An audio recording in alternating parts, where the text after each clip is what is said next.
Nag-request ang nanay ko na magluto daw ako ng alamang na maraming taba ng baboy kasi natataasan na daw siya ng kumare niya ng kolesterol. Kaya kailangan, mas mataas daw ang kanya. Yan ang nanay ko. Competitive. Hindi, kahit ito lang ulam ko. Ang sarap. Kontento na ako. Mmm. Sa pan, gisahin lang natin yung karne ng may mga taba ng baboy ng 2 to 3 minutes hanggang sa mawala lang yung pula ng karne. Then, lagyan na natin ng tubig hanggang sa makover lang yung karne at pakuluan lang natin yan ng 20 to 30 minutes o hanggang sa mapritos na sa sarili niyang mantika yung karne. Wala na nga pala akong inilagay dyan na pampalasa kasi maalat na yung alamang. Pagluto na ang karne, hanguin lang natin yan tapos sa same pan, gisahin lang natin yung sibuyas at bawang. Tapos, sunod na natin yung kamatis.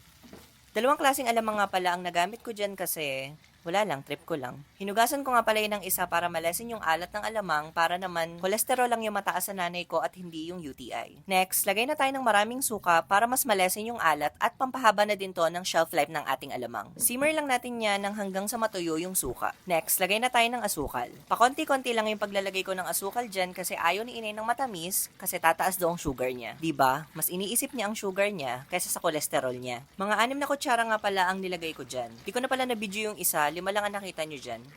Kahit ako, 5 lang ang nakikita ko ngayon. Next, lagay na natin ang favorite ni inay, ang mga taba ng baboy. Uy, mapitik-pitik ang batok! Naglagay din ako ng maraming siling green kasi why not naman? Eh di it's spicy alamang! Wow. Nakalimutan ko pala maglagay ng paminta kaya sa huli ko na siya nailagay.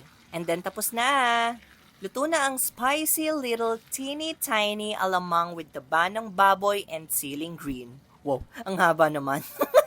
Tapos naglaga lang si Madir ng favorite namin. Ano pa ba? Eh di talong. Perfect na perfect sa alamang. Kaya itry nyo na din. Uy, magluluto na yan.